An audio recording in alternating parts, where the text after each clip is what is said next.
Finally, after months of waiting, the new TV series The Mandalorian is here, and I couldn't be happier to start seeing this story unfold. Since Star Wars Celebration earlier this year, and having the chance to see the creators and characters discuss the project, as well as scenes from the series, The Mandalorian has been at the top of my list of most anticipated Star Wars releases for 2019. It's billed as a Mandalorian fighting their way through a post-Empire lawless galaxy, so it didn't take much for me to at least buy the premise of the show right away.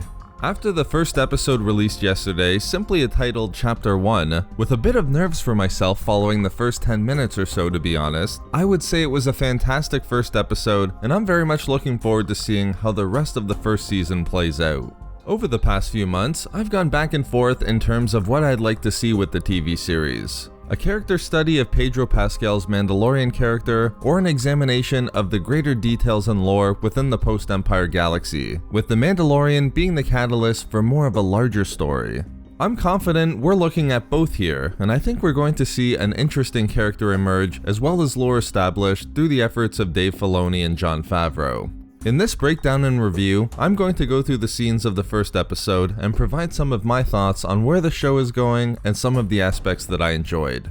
There will be spoilers going forward, so if you haven't seen Chapter 1 yet, I would highly recommend it. But let's jump right into The Mandalorian Chapter 1. The episode starts off with our lead character following his bounty hunting tracker fob to an outpost on a snow-covered planet, more specifically to a cantina. Making a fine entrance, the Mandalorian stumbles upon a patron being accosted by a human and Quarren, looking to sell the patron's glands for a profit. The Mandalorian instantly gains their attention, and after they attempt to get him to buy them a new drink, a melee ensues, leaving both the human and Quarren dead. But it's also in this first encounter where we see the importance of Beskar steel, as the human asks the Mandalorian about his armor, which will become much more important as the episode proceeds. In a nice twist, it turns out that the assaulted Mithril is the Mandalorian's bounty, who's then taken into his custody. The Mithril is taken back to the Mandalorian's gunship, the Razor Crest, and after escaping an attack by a giant worm-like creature that I believe is called a Ravenak, they leave the planet. After the bounty attempts to escape under the guise of needing to use the gunship's vac tube, he stumbles across the other bounties already encased in carbonite, eventually leading to the same fate for himself. The entire opening scene here reminded me of the Boba Fett Age of Rebellion comic issue.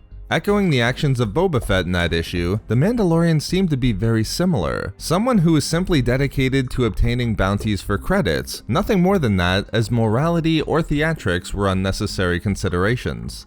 I do think overall, the opening was the weakest part of the episode, as although its purpose was certainly introductory, it was almost a bit too reserved. Fortunately, it was an upward trajectory from this point forward. With the Mandalorian delivering the bounties, we're first introduced to Greef Karga, a member of the Bounty Hunters Guild.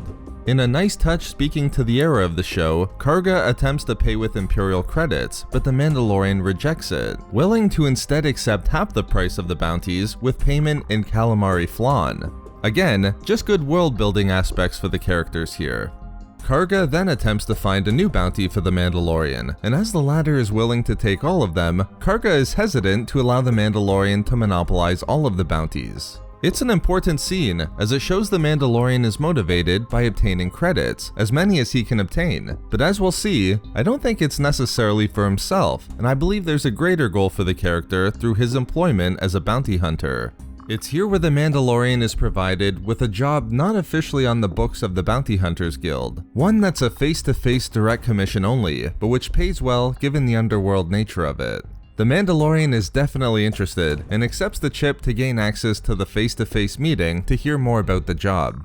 It's at this point where I have to note that the transitions are just wonderful here. For a lack of a better description, it's just full of Star Wars. The lore, the feel, the recognizable species and droids, it's just great.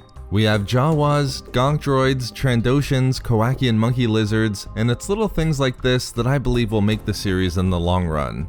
We then have the scene that was revealed at the Mandalorian panel during Star Wars Celebration, with the Mandalorian character entering a room with 4 former stormtroopers, or at least their armor obtained by 4 individuals. Again, speaking to the era, the armor is old and broken down. More importantly, we have the character here known simply as the Client, who's the one hiring for the unofficial job described earlier by Karga. We don't know much about the character yet, but they're wearing what appears to be an Imperial pendant, suggesting that they're a former member of the Empire. After a brief standoff was caused by a doctor named Pershing quickly entering the room, the client regains control and the mission's explained. As a down payment, the Mandalorian is presented with real Beskar, with a promise of more to come upon the execution of the mission. They want the Mandalorian to track down an asset and preferably return them alive.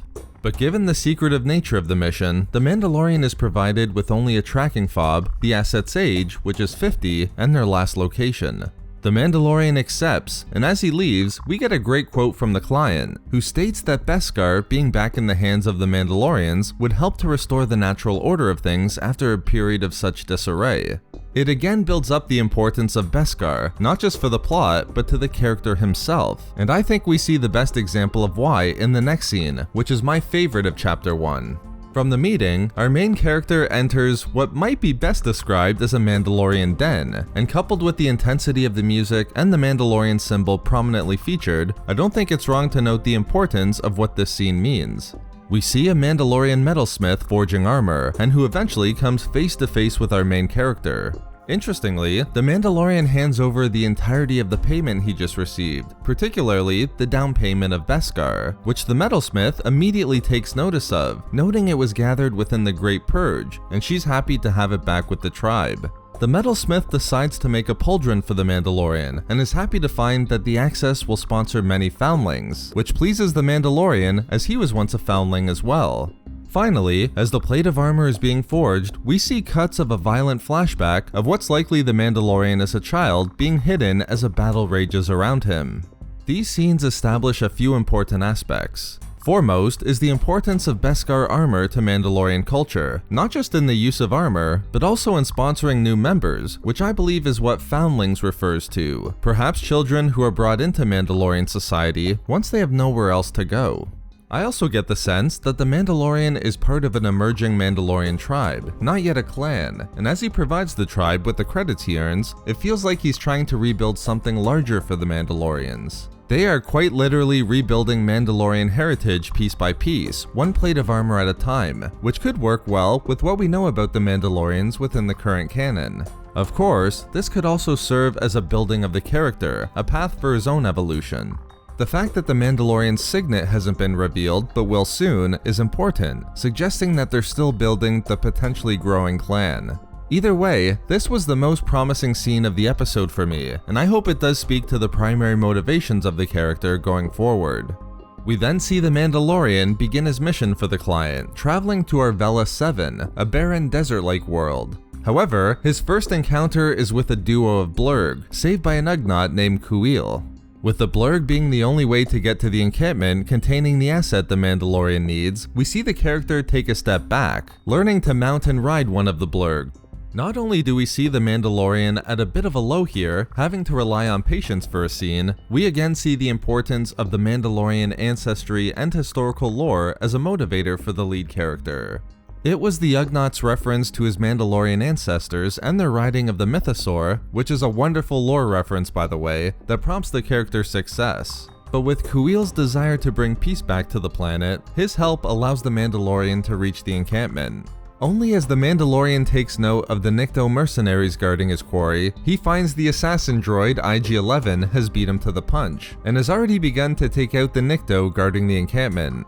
As the Mandalorian and IG-11 agree to split the reward, they're quickly attacked again, igniting the most significant action of the episode with a massive firefight erupting. It's also the scene with the most comedic moments, with the droid threatening to initiate his self-destruct programming to evade capture.